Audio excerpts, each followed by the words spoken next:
Hello, everybody. Welcome back. Going into the third part of today's episode of Roll20 Presents. We're playing some Microscope today. Microscope. We're doing a little exploration. So we need to ask before we move on, Blue Jay. We need to ask: was that scene light or dark? In Oh, it was light. That was a light Yeah. scene. Okay. All right. I will grab that. All right. So whose turn is it? Because you're the lens. It's Dave's turn, right? Because I blew up Svalbard.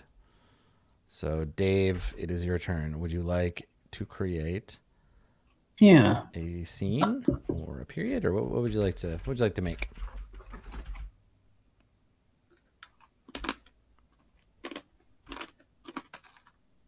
I can't tell if Dave. Okay, I was gonna say I can't tell if Dave is being very still or has frozen. It looks like he's frozen. Oh, Dave. Well, that's For all a second, I thought Andrew had as well. But Everyone is just altogether too still. Okay, while Dave cyber pontificates about it, let's see. I guess we can just jump ahead, and Andrew, you can do your thing. What would you like to do? Don't troll me like that. Get out of here. I'm trying to match Dave's pose. Let me see if I can get it here. Just damn it. All right, y'all. All right, good. We're back. So hi, Dave. Hi. Hello. Welcome. Sorry about that. Just Zoom crash. I'll juggle everybody around. Y'all go ahead and do your thing. So Dave, what scene do you want to do? Cool. Or period or Yeah. Talking about the focus was on where the lines were drawn, right, between the different kinds of humanity. Yes, yeah, that is our focus. How we choose the lines of division. Okay. I would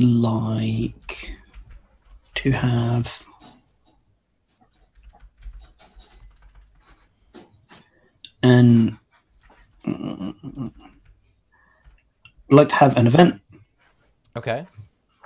during the integration of biological and artificial humans, period. I think it is before the violent purges, where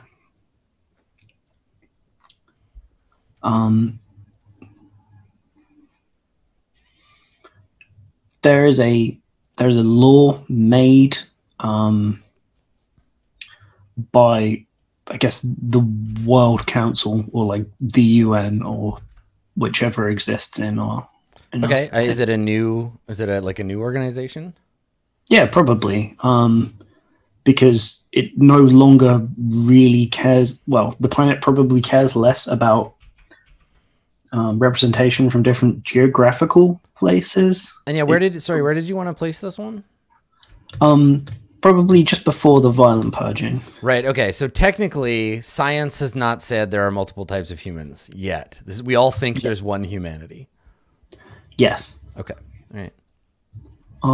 Actually, maybe the event is the creation of a new world government that seeks to represent the different experiences of humanity that people have. Mm-hmm. And they're probably also going to be the governing body that works out the classification. So is this a light or a dark event? This creation of a unified one world government. I think this is a dark event because, I mean, any consolidation of power to this extent is a bad thing for everybody involved. Okay. What would you like to call this event that occurs during the integration? Founding of.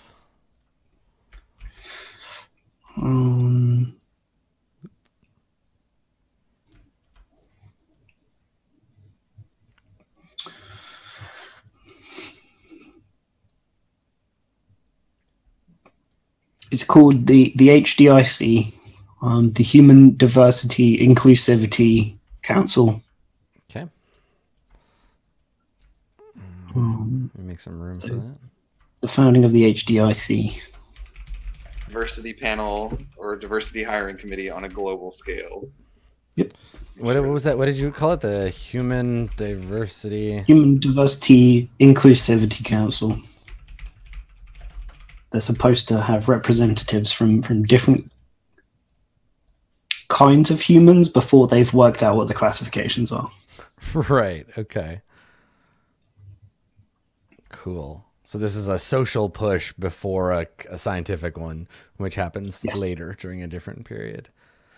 Yeah, Right. and I think this one, I'm super excited to have a bunch of scenes about people using this for like horrific personal gain and stuff. Yeah, totally. And, can't trust people with that kind of thing. Cool. Okay, great. So Andrew, you are the lens on this one. So you get I do a to dictated scene, right? I can do dictated this. scene or another event. Yeah. Can I nest? Can I do event scene? Yes, again? you can do. Yeah, you can do two if you want to. Okay. Let me just do a quick review of our broad timeline here. Mm-hmm.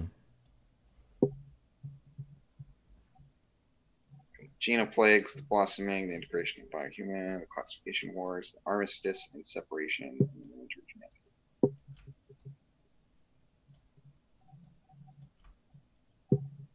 command.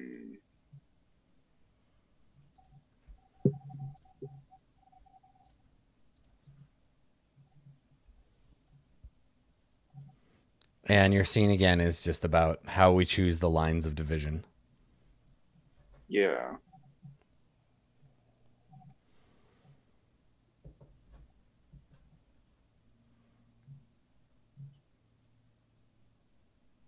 Yeah, I think kind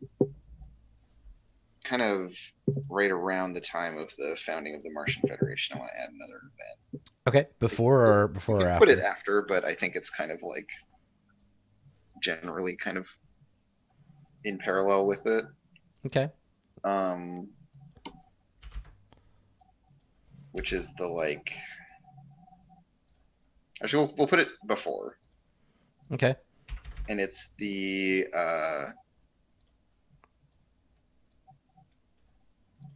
so this same government that put in the HDIC and all that kind of stuff. At the conclusion of all this other shit, declares a or enacts a Ecological Preservation and Biodiversity Act, Mm-hmm. which essentially mandates the exodus of all. Right. Like get off the Earth. Get off the Earth. The Earth is a. So I think that happens before the founding of the Martian Federation, yeah, right? exactly. Yeah. This precedes it. And it's that they decide that the only way to humanity isn't ceases to be a political group, like original humans, Yeah. and become an endangered species that Okay. are preserved. So is that the real event that the true human, like pure humans or whatever are declared endangered species and Earth Yeah. made their okay. Is that good or bad? This is a dark thing. It's dark. Okay. All Because right. it declassifies them. Like this is the first step towards them becoming completely irrelevant, right? Is that all the other superior species are just oh, okay, we have to protect them like they're like they are a precious thing, not that they are political any longer or able to engage as a nation or as a faction it. with others. Okay. Cool. All right. Good stuff. And then did you want to do something? You wanted to nest the scene in it?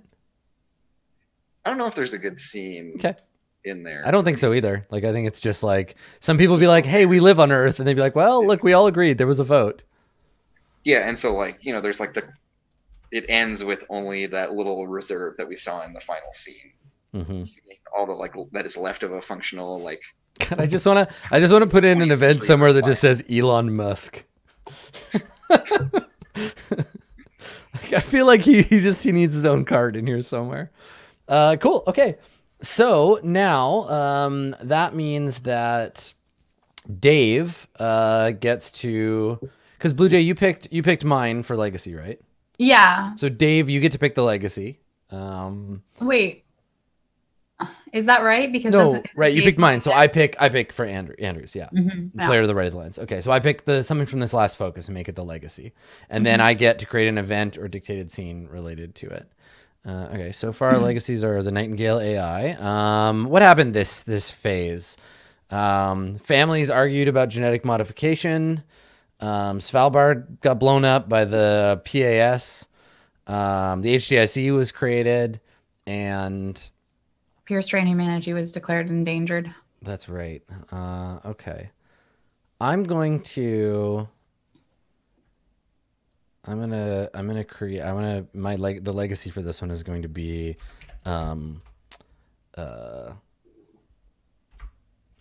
Earth as,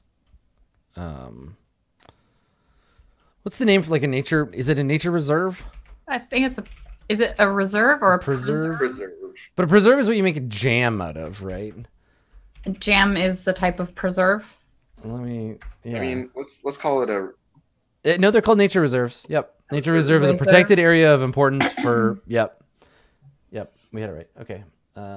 So as a nod to the fact that the Nightingale AI was a legacy, can I insert a quick dictated scene associated with the humanity nature reserve thing? Yeah.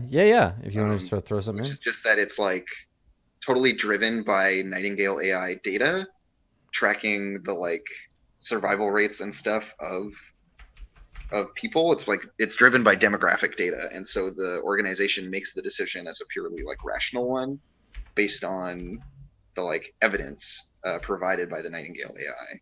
Nice. Okay. And so it's kind of Nightingale's thing that they inadvertently kind of set off. And is that a light or dark? I think is dark. I think especially like the Nightingale AI itself feels badly that this is how it goes, because they brought this forward with a certain intent, and then it got, right, and then Nightingale says goodbye in an event after that, right? Yeah, exactly. So I think this, yeah, I like it, makes them a good kind of unifying feature of those things. Cool. Let me add that in. All right, so this is dark. I need another dark circle. Yeah, so she's bummed. She's like, "Yo, I'm out. You're misusing my information." Yeah, and like it's core to her being to their being to want to help people. Mm-hmm. So that this specifically humans, right? Yeah, right. Because they were initially made to save those people from diseases and other problems, and so that this is their attempt to do so, but that they don't have the clout necessary to follow through on it in the way they want. Okay. Used to... Well, how do you want to phrase it? Nightingale's data used to justify the Biodiversity Act.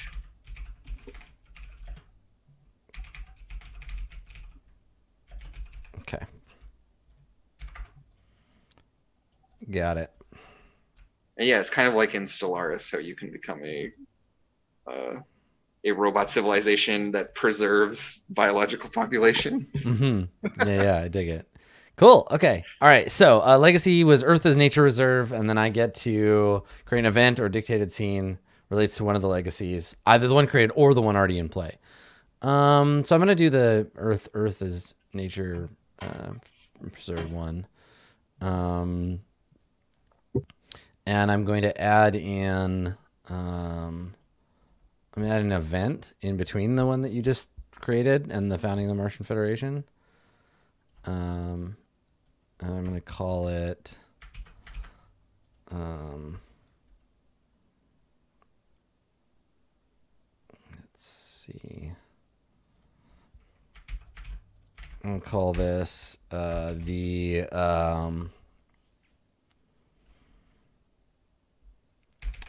battle for humanity's homeland. And it's basically just like the response to that this corporation says, or this group says, we all have to leave. Humanity's an endangered species. And then everybody who wants to stay saying like, no, you can't kick us out. And it probably causes a lot of damage. The smart thing to do would be to like leave, but in the battle for humanity's homeland, like keep trying to keep much of Earth is destroyed or made uninhabitable. Yeah, exactly. Which is what leads us, I think, to that scene later with The Last Human, where it's like this little chunk of habitable Earth, like just the one island, right? That was sort of what inspired that. So this is like the start of some bad shit. Yeah, I think that's really cool. As a result. Okay, great. So that's it for that phase. So the next lens is Dave. Dave, you're the lens. What would you like the focus to be? A person, place, thing, institution, event, period, concept, anything you want. Something we've already come up with, something brand new. This will be the thing we all make scenes about. Okay. I think the focus I want is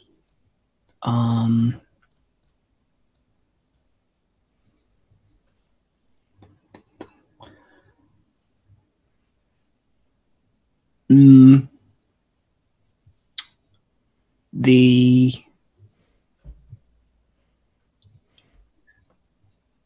sapience and sovereignty of robots and artificial life forms. Okay.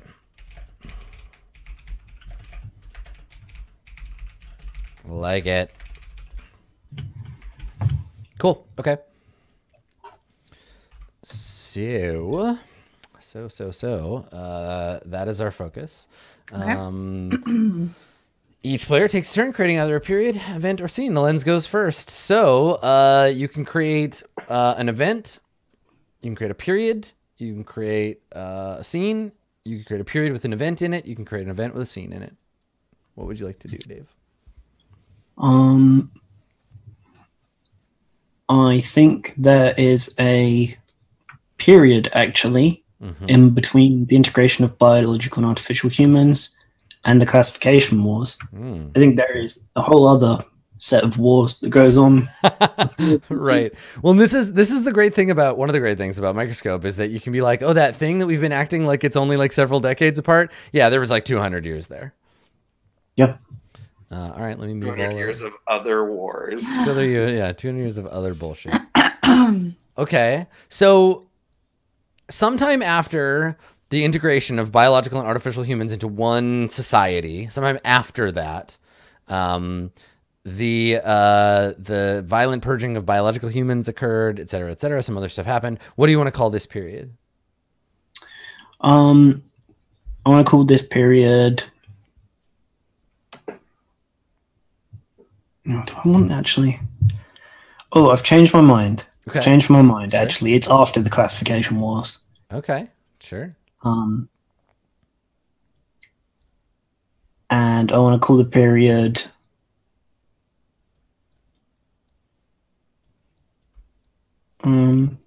It's kind of a separation as well, but it's not. Is it actually just part of the armistice separation? It might be. Sorry, I've not thought this through super well yet. Yeah, it's okay. It's totally fine. It's the thing, like I don't know where to put it, but I know what I want it to We'll talk be. about what it is, and we can maybe help you. Okay. I want like a bunch of events around. So this is why I thought it was a period at first. But I want a bunch of events around like artificial humans and robots deciding that despite being made for purposes, they had grown to the point where they were allowed to sort of, or they were able to self-determine, and they decided they didn't want to be tools anymore for like all the different factions. Yeah. And they decided they wanted to be their own thing and split off from humanity. Okay. So is that a period where a bunch of different things happen, or is that an event within another period, do you think? Yeah, I don't know. I feel like I like your idea of it being between the integration of bio and artificial humans and the classification wars. better than after the classification war. I honestly was thinking of it as between the blossoming and the integration of bio and artificial humans, because Yeah, maybe that too. Like because they're deciding that they're not going to do necessarily what they've been like built to do because they've grown past that. So maybe that does occur before this integration period. Yeah, no, that makes sense. The only reason I was concerned about where to put it is because I think they were probably built as substitutes for like. Well, they're tools, soldiers. Right? We talked about how Nightingale is the beginning of this lineage, like the Nightingale AI. Yeah.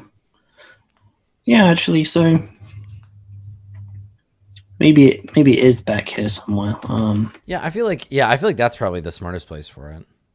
Yeah. And it's a period of like they can embrace the sapiens and have that integration. Yeah, maybe it's like the birth of like robot culture and civilization and stuff as a separate entity. Okay. So I imagine is that light or dark? That's light. Okay. I think it's doing their own thing. It's nice for them. Okay. And what do you want to call this one?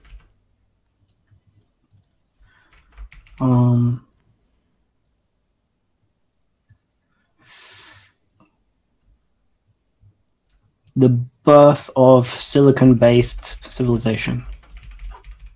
Okay.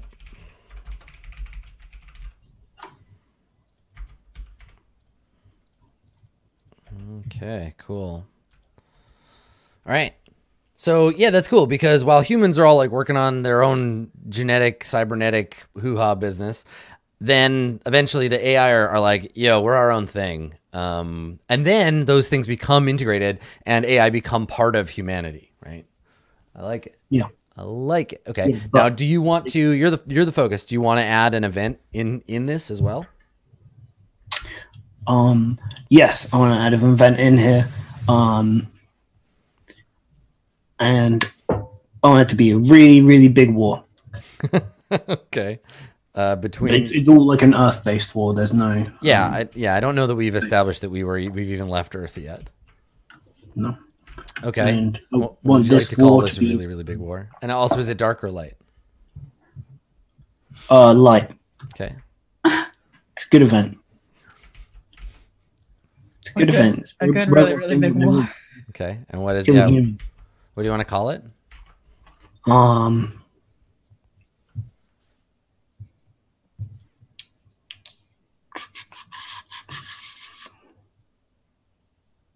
The synthetic sovereignty conflicts. Okay.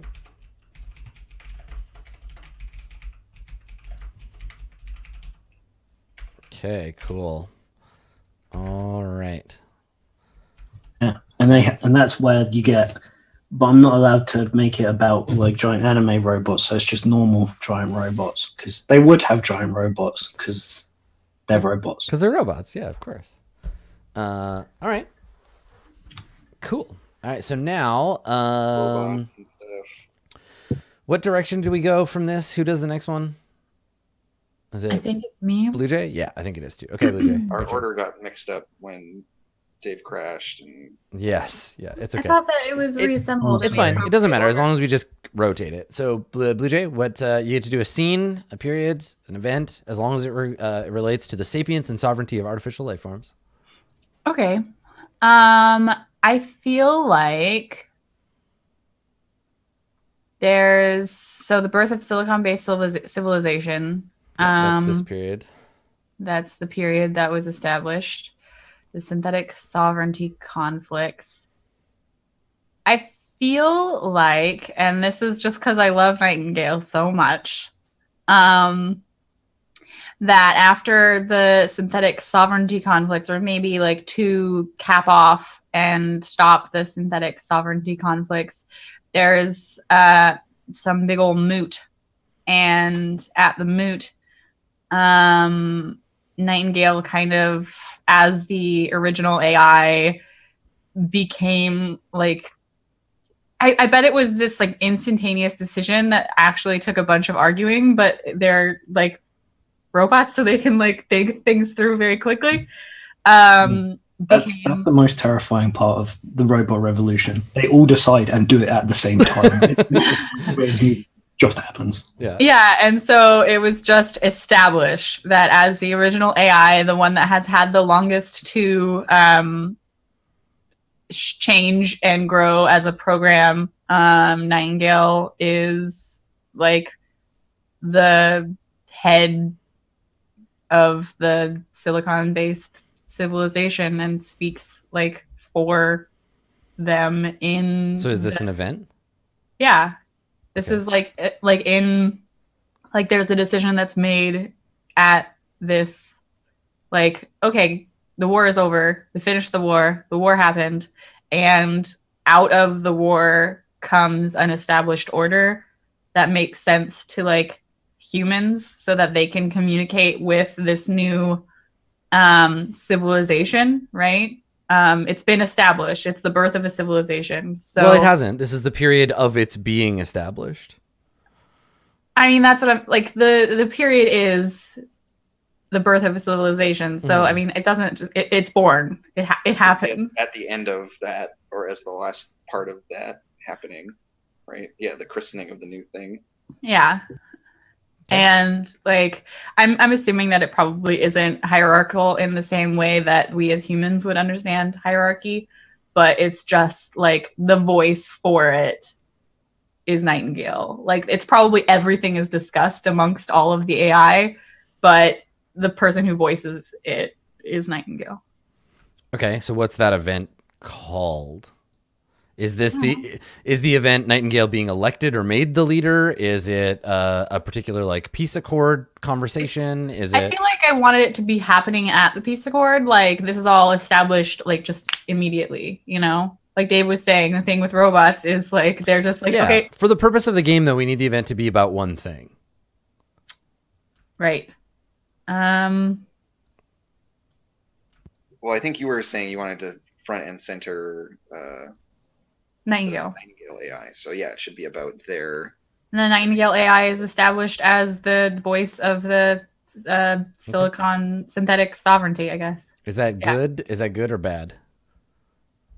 I think it's good. That's probably the best possible outcome. It's I like, think Nightingale's a smart. If I were part of a robot civilization that was like in conflict with humans, she would be the last fucking thing I'd pick, because it'd be like, you sympathizer, like. Well, you better believe like there's another splinter here.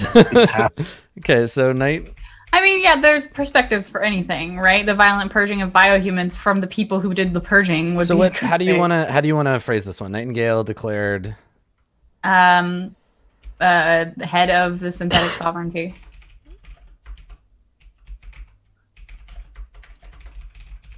Okay, of head of synthetic government, because the synthetic sovereignty is not the name of the like country or right. I like, just was going from previously stated stuff. Okay. Yeah. All right. Sounds good. Cool. I guess it is my turn. I need to do period, event, or scene. I'm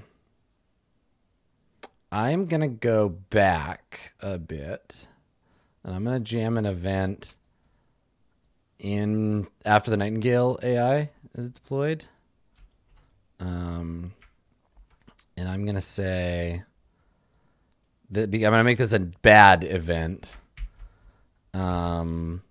because I think that Nightingale says no. Like I'm not doing this the way you tell me to anymore. Because I want this to be like a thing that's bad for humanity overall. Like, lots of people die because Nightingale is like, whoa, hold on, I'm conscious, like I'm a thing. And so I'm gonna do that. So let's see. Nightingale AI stops operation in Mumbai. So Nightingale's just like, nope, fuck this. I don't want to do this anymore. I'm doing this a different way, or I'm not doing this. But whatever it is, it results in things getting worse. The genoplagues like being a bad time for humanity, and they spread as a result, I think.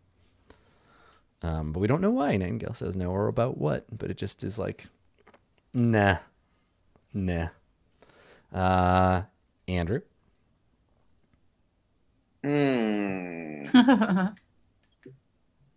Sapience and sovereignty of artificial life forms. I mean, let's have a scene in that event that you just made. Yeah, I'm very interested to learn more about that. That's a good evocative event. I'll bite. Okay, all right. So yeah, what I want to know is why did the Nightingale AI stop operations? Okay. Sounds good. All right, let me zoom back in here because we don't need everything all zoomed out. All right.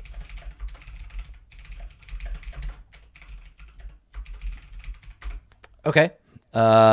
So scene framer here. Frame us a scene. What is the stage? Set the stage here.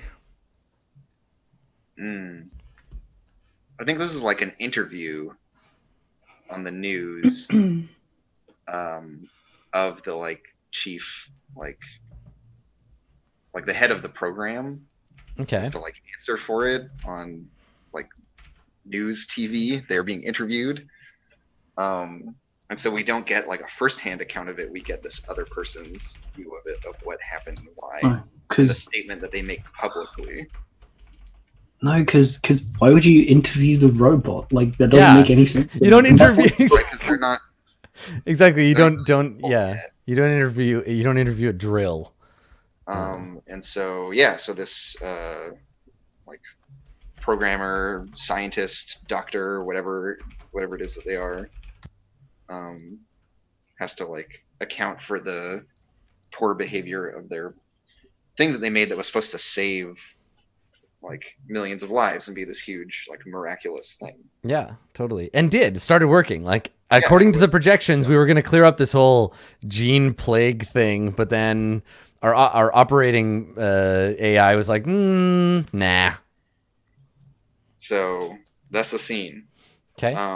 So that scientist has to be in it, and a interviewer. Scientist and interviewer, and then Nightingale is a band character, right? Yeah, exactly. Okay.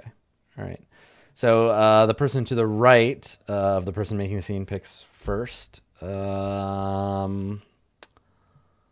would like to be time, as represented by like public outcry and upset.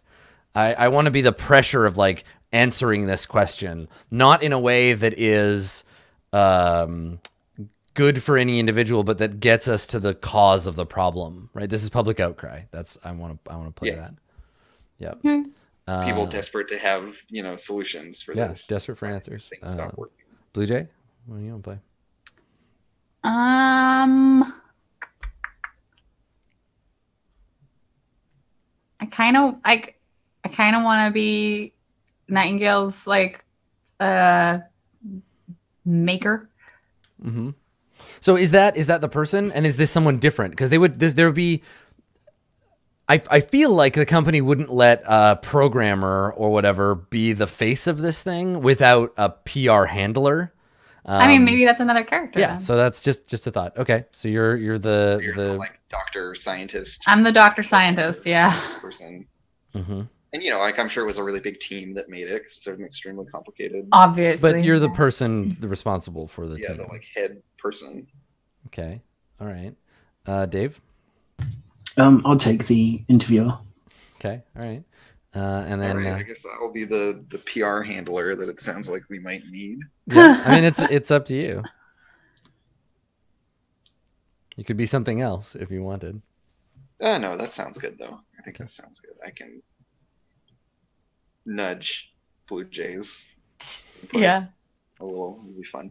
Okay. All right. So as far as thoughts, I'm not sure I understand. Jesus, Siri.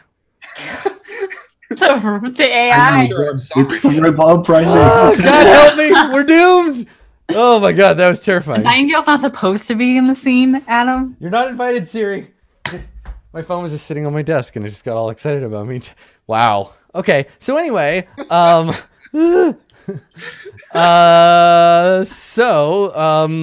we got to do the thoughts. So we go around. Keep in mind that everybody's goal is to answer that question. Everything you do should be about answering that question. Yeah, and so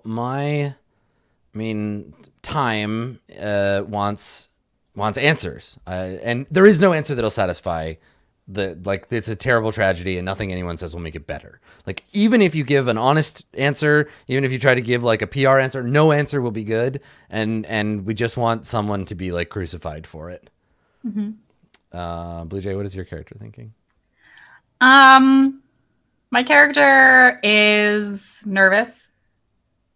She's not used to speaking in front of large crowds, and even though this is a one-on-one private interview, she knows that everyone's watching. She's afraid because she feels like no matter what she says, like she's gonna lose her job here. Like there's no right thing. Like she's seen in the news, like there's already been like public outcry. And she thinks like there's no right thing to say here. Like no matter what I do, I'm fucked. And she's also kind of like excited because you built an AI and it challenged you. Isn't that what you want? You want it to be intelligent, and it was intelligent and it made a decision. And it's like, yeah, like it's horrific, but it's also exciting. And it's such a weird, like she has a lot of conflict there in terms of like being proud of a thing that she made. And also being like, maybe if I wouldn't have put so much into this, if I had made it less human, it would have done what it was supposed to do. Okay, cool. Yeah. Dave, what is the interviewer thinking? Interviewer is Dan Dynasty, and he's an angry, his stick is angry and blaming people and pointing fingers and just trying to cause like more outrage. So right, it's just to stir shit up. Yeah, he's coming at this from a point of both professional and private, like righteous indignation about the entire situation. Is like, how could you have let this happen? Right. Okay. Perfect. He's looking for weaknesses, and when the PR team slips up. All right, PR guy. So the PR person is thinking about, damage control first and foremost. Yeah. Of course, just like, how do we deflect blame and spin this in such a way that we at least like obfuscate and deflect our, the stigma that is going to get put on someone. So yeah, PR person is just like trying to push blame somewhere else and spare the company getting it. Okay. All right. Well, interviewer Dave, why don't you start it off?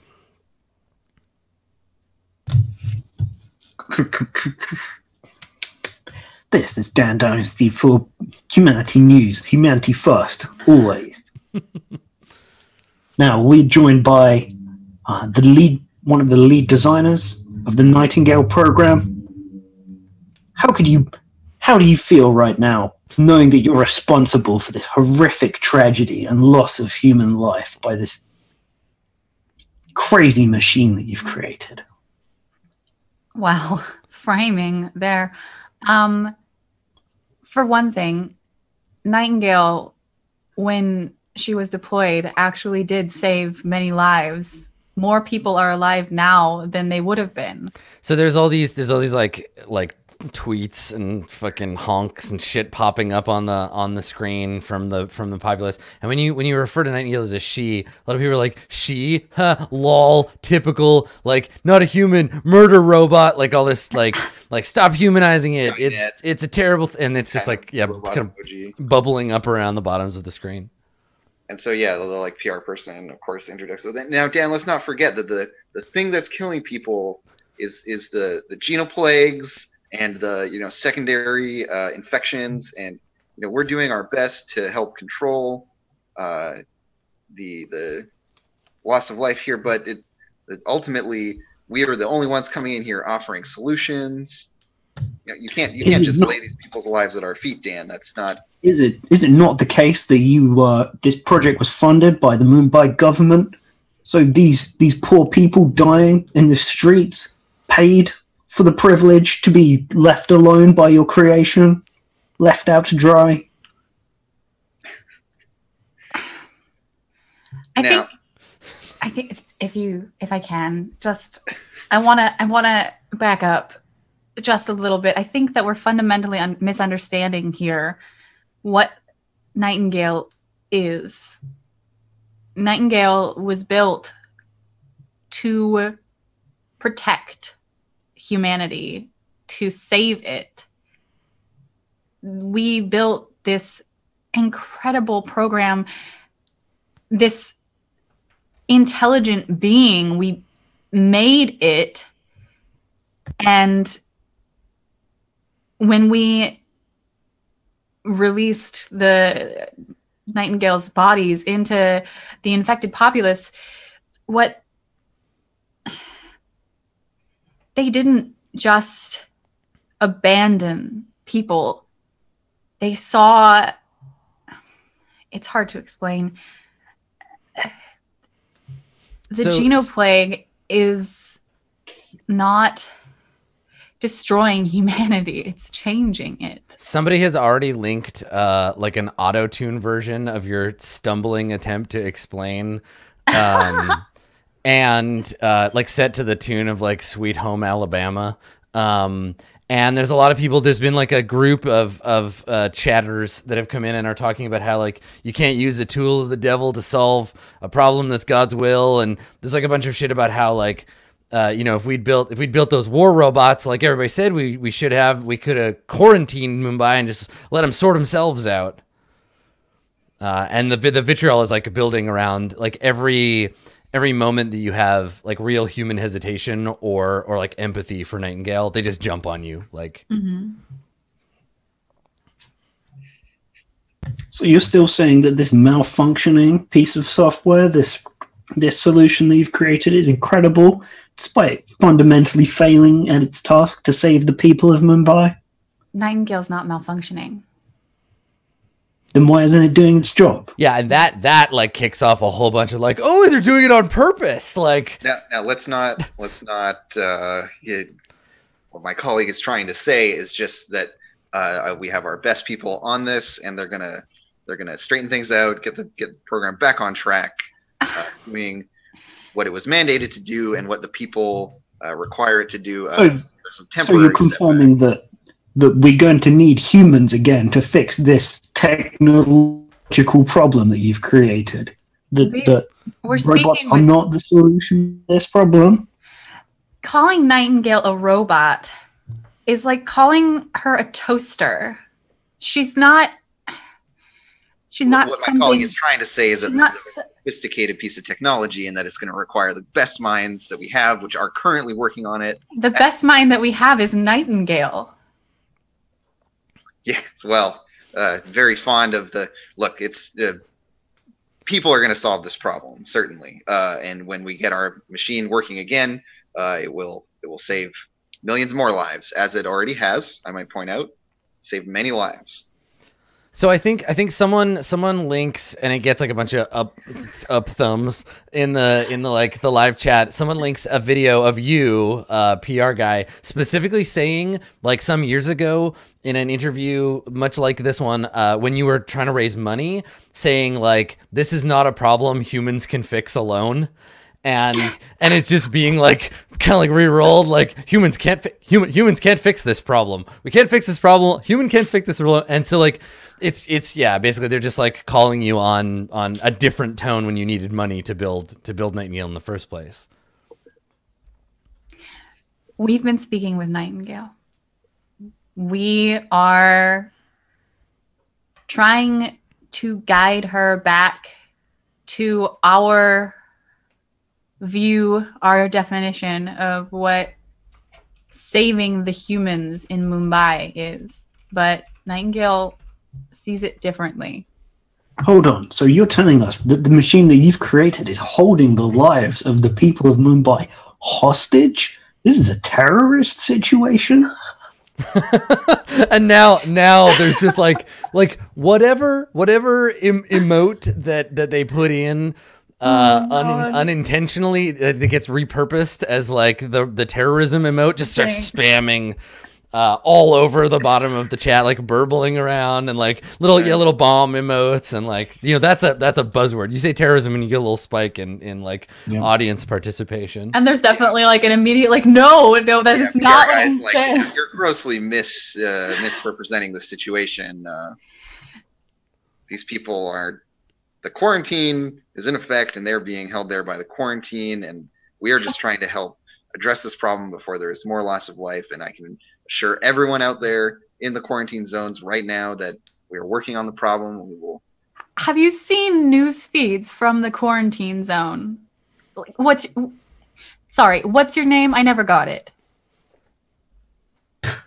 Oh, I have. I've been down there on the streets, speaking to people, getting their opinions. I'm Dan Dynasty. I get the real facts, the human facts about this. Absolutely, maybe I should go back down there, roll my sleeves up. So now there's an emote of Dan Diamond like looking all like heroic, like Dan Diamond, news guy with like a flag. Like like Dan Diamond gets the deep dish, and it's like all like spamming, and like the people who are in the Dan clan like are like linking their like gamer tags. Like it's a whole thing now. And the tone of the chat leans into like why did it happen, why like ask 90% of the messages, there's a little like thing, and it's like 90% of the messages people are like ask her why did it happen, why did the software fail, and then like 1% of the messages are like show bobs.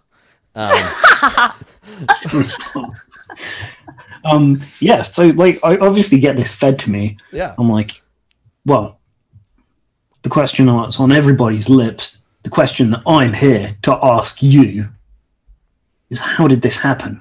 What happened? Where was the malfunction? I already told you. Nightingale isn't malfunctioning. Nightingale is doing exactly what she was built to do. She's saving humanity. Kill people? She's built to saving humanity. This just in, everybody. It seems like the program is working as intended. Oh my god, I love it. That's a part of the corporate plan. So this is the part where they cut to like your specific like I'm having a dramatic moment cam. So like the other two guests immediately get muted and faded out of the scene, and it's just you like alone like talking, and there's like an eagle looking like noble in the background as the flag is like flapping. Also, I love that we're on like an American conspiracy news channel. I mean it's mainstream news though now, like. But this is like shit's happening in India, and America swoops in to be like, justify it to us, the American people, the people that matter. Why are all these people dying? I also love how Dan was totally lying about being on the ground because of the quarantined area, and you can't fucking go there. No, and there's a scene I'm sure in there of him wearing like a hazmat suit, and there are a bunch of people who are like extras they hired who like live in LA, but they dress them up like Indian peasants, even though they're like, you know, from like Santa Cruz. And and they totally like staged that on a soundstage. He's been to the moon and shit. It's no big deal. Yeah. So what do we answer the question? It sounds like we don't know. I mean, from my perspective, looking at what's happening in events, Nightingale saw the human non-human genetic splicing was occurring, and registered in her own way that this wasn't people dying. This was people changing. Right. And so by protecting humanity, Nightingale was like, no, I'm not going to stop this change from happening.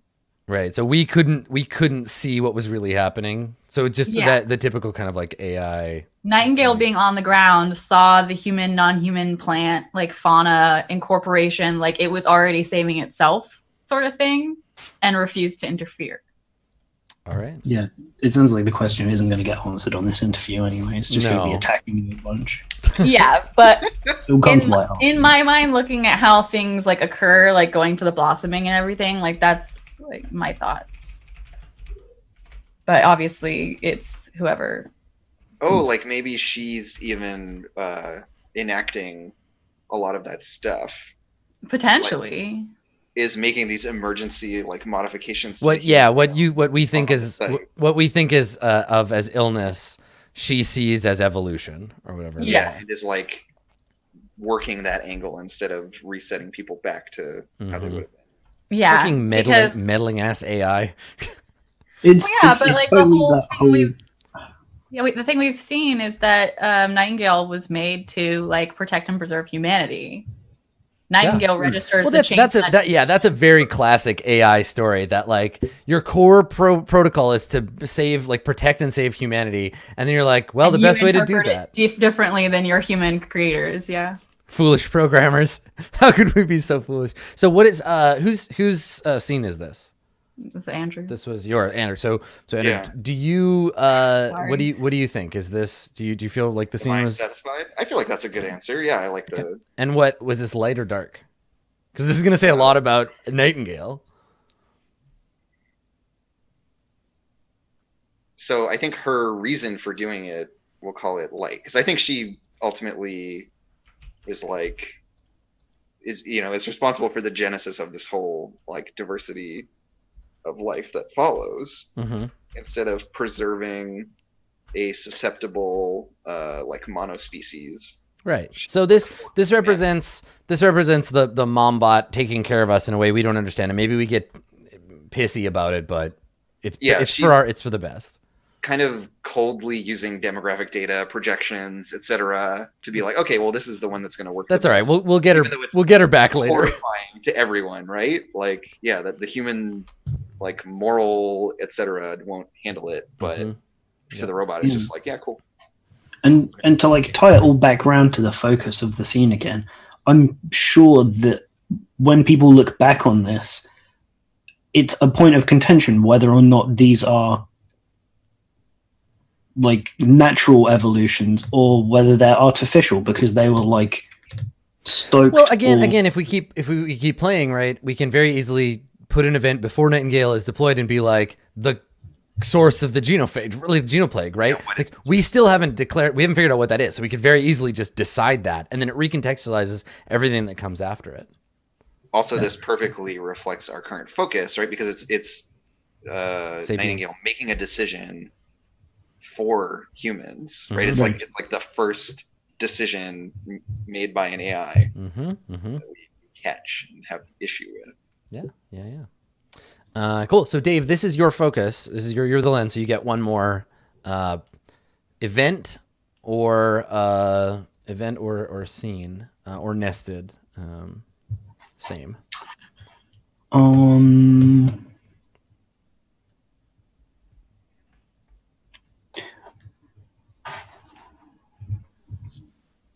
I think period, event, or scene, two nested things, same as before.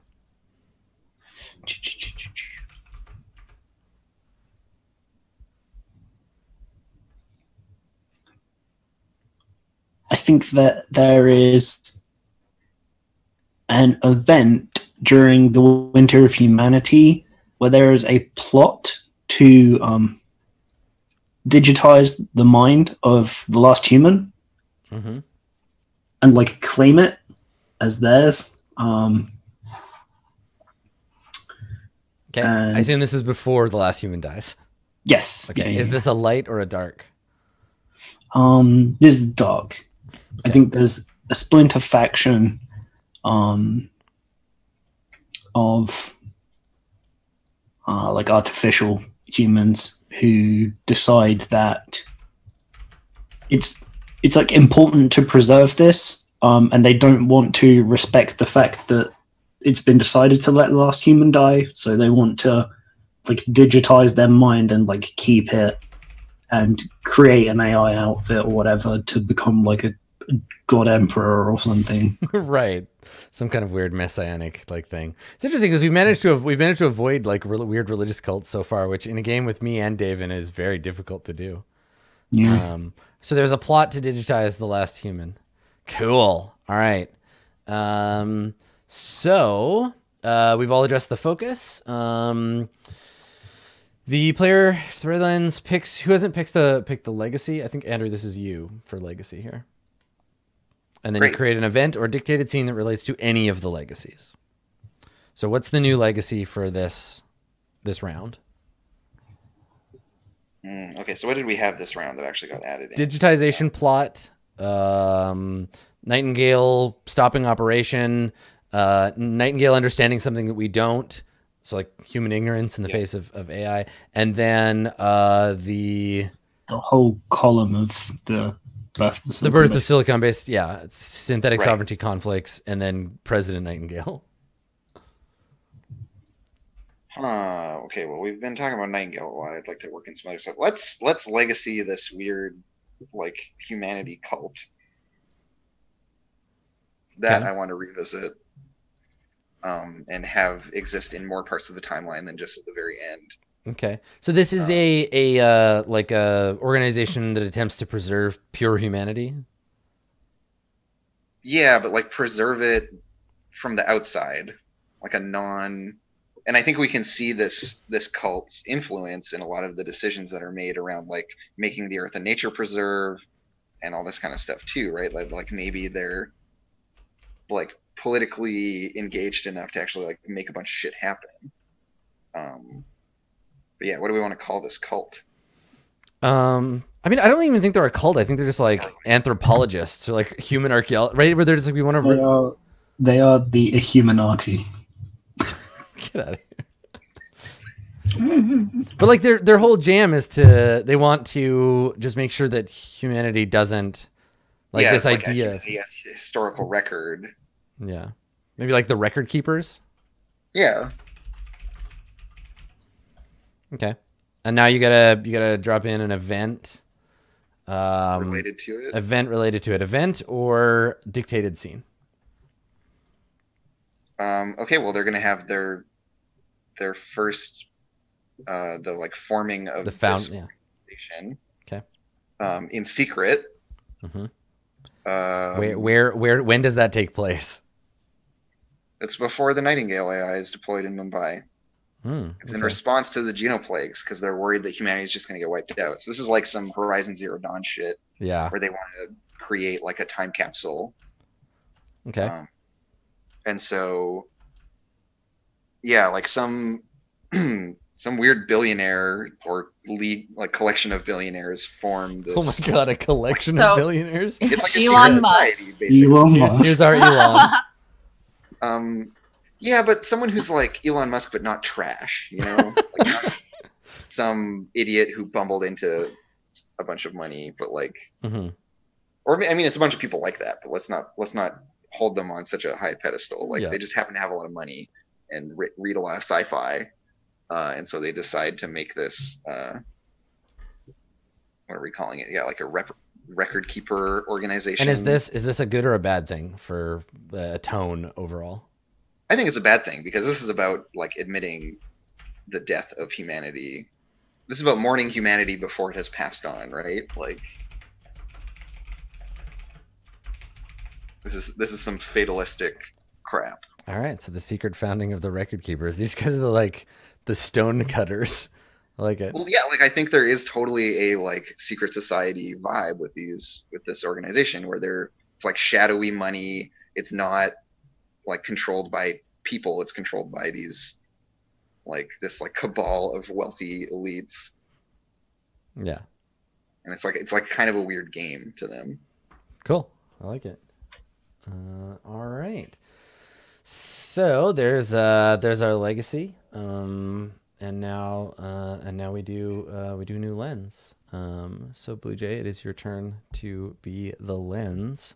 Now I have us scheduled for 4 hours for the game. So do we want to do another round? I don't want to take away your turn being the lens, Blue Jay. How are we feeling about our story as we've told it? Like, we could go forever, I'm sure, but Also, is there a protocol for wrapping up a session? there isn't. No. Okay, No, we'll just there's just like, you just keep going until you're done going. I mean, I feel like I've been plenty participatory, so I don't feel like you're taking anything away from me. Mm-hmm. If I think that we've covered a fair bit of cool sci-fi historical stuff. Well, let's talk about what ending the game might look like, and then maybe we could use a little bit of time to talk about our experience with the game and what we thought. So, Yeah, cool. In Microscope, the only stuff that it says about ending the game is it has no defined ending. There's no victory condition, no goal except to create something that interests you. Play as long as you want, and then stop. Generally, this is the place where you stop before you're creating a new focus. That way everyone has fair warning to kind of like finish this thing. Storing your history, if you play it in real life, it gives you some suggestions on how to stack the cards. And then you can continue. You can always just come back. Now, the one caveat is you don't add new players to an existing game.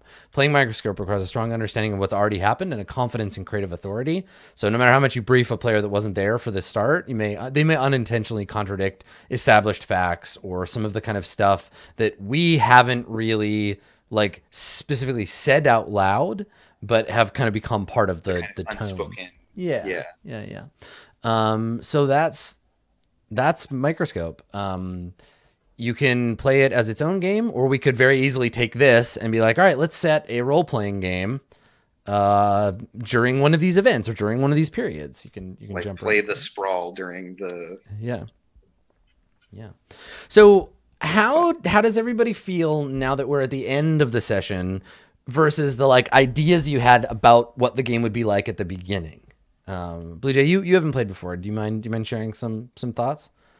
Sure. I really liked, like, you were comparing this at the beginning to some other role-playing world building, like Burning Wheel or The Sprawl, when we establish corporations. And I really like almost Microscope as supplement, right?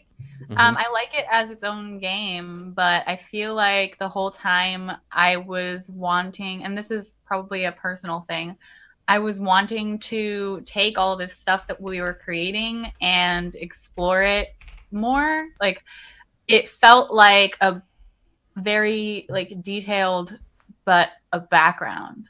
Like, I wanted to like the scenes, like, which you said in chat were kind of like your least favorite part of Microscope. Like, that's where I was like, oh, this is really cool, because it was using all of this stuff that we created and established to like role play, and that's the stuff I really like. That being said, I can see it because I've been watching. I've been listening to, I guess, Counterweight, where they use Microscope to like flesh out some of their faction turn stuff, mostly the scene creation rules in terms of like darker light. So like I can see more now how it can be kind of used like supplementary to other systems to give that like depth to it, because it's such a cool thing. But yeah, the thing that about scenes, it's not that I don't like them necessarily, but I think that they have a tendency in my experience with the game to get bogged down because they have no resolution. There's no, like, they can become like, let's all just sit here and talk in character and not really go anywhere or do anything. Yeah, they didn't have a lot of velocity. Yeah, because there's nothing at stake, right? Like, we're going to answer the question, but mostly it's just like pretending. Like, I feel like the scenes, this is why I like it as a setting builder, because the scenes, you play it with a game that has scene level resolution, right? Will this happen? What will go on? I think it's a very strong game across the board, though. Like, I like how it gets you thinking about things. And I think it's fun for nesting and building on each other's work. And like Blue Jay, I feel that same urge to want to like play scenes out and like get into some of the details of the characters and some of the events. Which is why I probably kept going back to Nightingale, because that was like a character that was established. Well, it's interesting, and I didn't want to call it out while we were playing, but the game does suggest not having characters that can like a single character that exists across all timelines, because the game can make an AI, because the game can become about them, which you can guide away from as you notice it, right? Like, I think it's fine. I kind of like it. I kind of like having a relatable thing to kind of like follow through. Yeah. But I think that's just human urge to have narrative, right? Like a lot of this, and like a personal narrative. Yeah, a personal narrative. Narrative of history. Yeah. So it helps us connect to those things. That's why we like biography, right? Like, it's different reading a book about the life of Winston Churchill versus reading a book about World War II. Yeah. Yeah. It's interesting to me talking about the scenes, because I think for me personally, I also enjoy the larger scale stuff. I think it's fairly obvious if people have watched multiple games that we've done, that I enjoy being a character that explores or defines the setting in a particular way. That's what like makes me really interested in playing someone. They're never like particularly deep on their own. I'm not super good at like being a diverse human, but it almost feels to me like in this, I would rather than play out a scene, I would rather write like short stories or like little bits like that to flesh out the specific areas. I kind of want to keep a bit of the narrative control of that. I mean, dictated scenes, like that, right? Yeah, and I think that's a really interesting choice to include in the game, of being like, yes, sometimes you just dictate a thing, and those were cool to do as well. Like they were surprisingly compelling to just like spew some lore about the game to the other players. Yeah, I think that's really interesting in terms of taking when you're allowed to be the person who's in charge of it. I really like that about Microscope. Everybody has that defined, because normally it's difficult for me personally. I don't know how much this happens to other people, but having the spotlight be on you and have it be about your ideas for a specific period of time is sometimes a bit tricky, and you feel like you're taking up too much space. But Microscope's really nice because it's like, you have cool things to say, here's your time to say it. Other people can say nice things about it as well, but you don't have to like feel the pressure that you sometimes get from like a purely creative endeavor, because it's all like more about being supportive than like conflicting ideas or whatever. Mm-hmm. I think it does some interesting things. Like, it plays very differently for different groups, because it does lean into the dynamic of the group quite a lot in terms of player authority and who gets to say what, and whether a group is, because the game very explicitly says like, you just get to, when it's your turn, you just get to say shit, and if someone else doesn't like it, tough nuts to them, right? Like, you just get to do it, and that's how it goes. But I think most groups will be like, I think it's like this. Do you want to like, you know, like help me fill in the information here. Ultimately, if it's your turn, you're creative directing, but other people can say, you know, here's some suggestions. I've got some ideas for you. And we still want to collaborate, especially like us as a group. We're very keen to get input from other people and work together. So yeah, totally. Yeah. And I think it's super, super cool how this got made. And I can see the bits where if it was just me playing this, I would have drilled down super hard, but we've gone way more broad. If I wasn't, I don't mind about this. I was joking about it a little bit, but not being able to do like over the top anime bullshit made thinking of things like in a different way. I wouldn't really interesting. Yeah, that's an interesting thing as a group too, because I think it's easy to feel called out when someone says like, you can't do this thing, like this is a thing that you can't do, and I know it's something you are interested in doing, too bad. But the game doesn't give you recompense for that. You can't be like, oh, come on, please. Like, you can, but they could just be like, nope. I'm not interested. Sorry. It doesn't ask for compromise, which I think if you're playing it like a big whiny baby, you could be like, well, I don't want to play. But what I think most people do, and the way to make it fun is what you said, Dave, is you look at that as a challenge. To be like, okay, I'm going to do something. I'm going to try to do something different than I usually do. So, Yeah. Well, and for me, that kind of showed itself in terms of the, like, when it's your turn, you just pick who you are.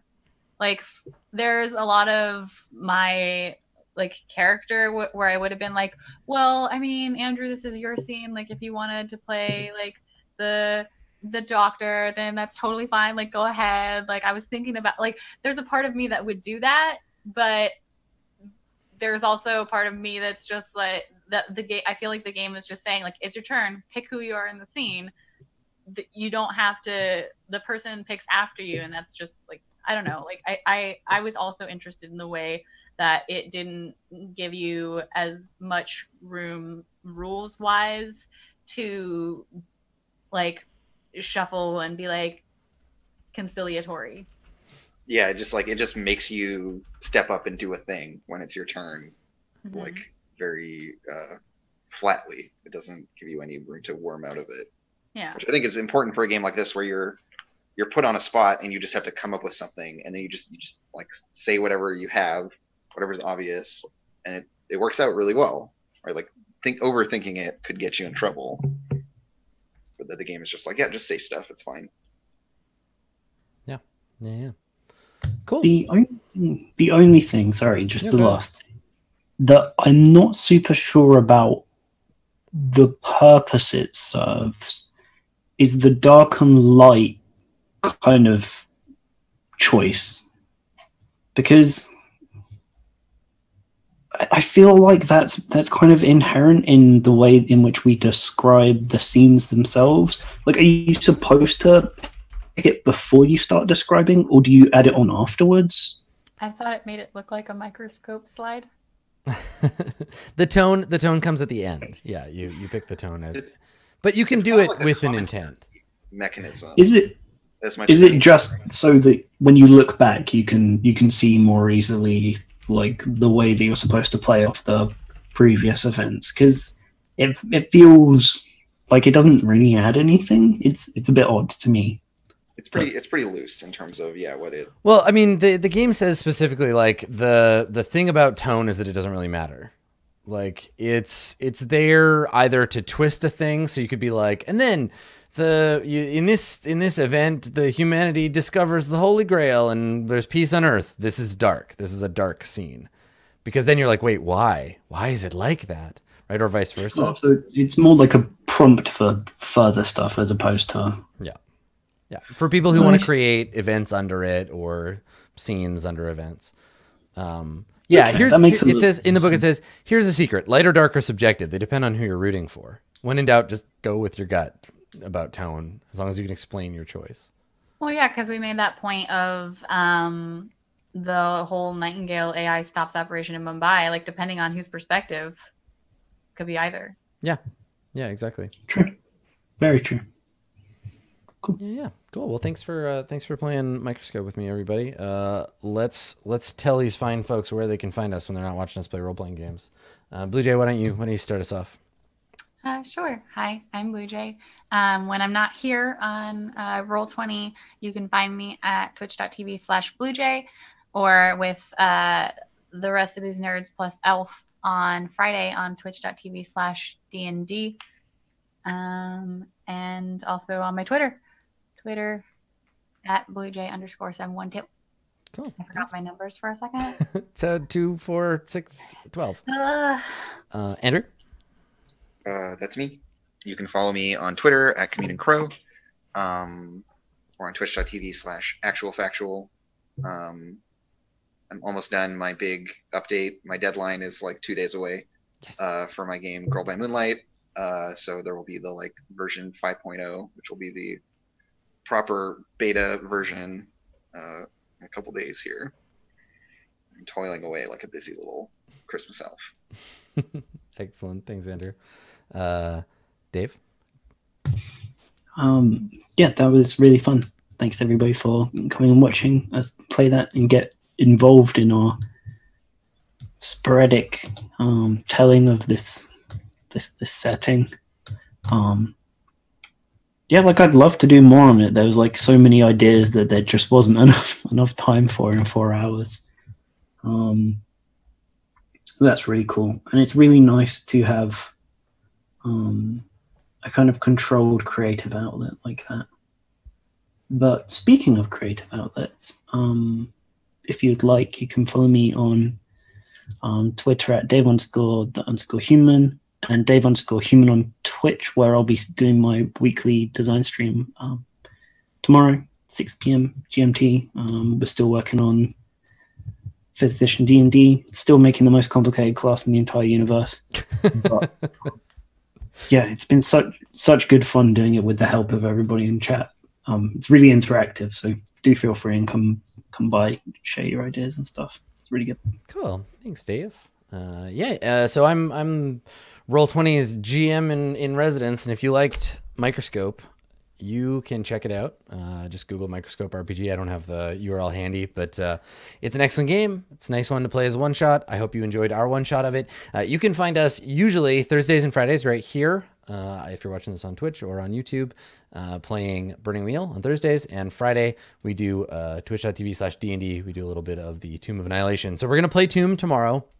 And we will not be joined by Distracted Elf this week, but Ishi will be lurking in the background as we continue where we left off last week. You can find our content on YouTube, and you can play your own gosh dang role-playing games at roll20.net. Go do it. Play games, because as you can see, it's fun. Find some people, play some games. We will see you tomorrow for D&D or next week for Burning Wheel. Thanks for coming, everybody. We'll see you next time. Bye.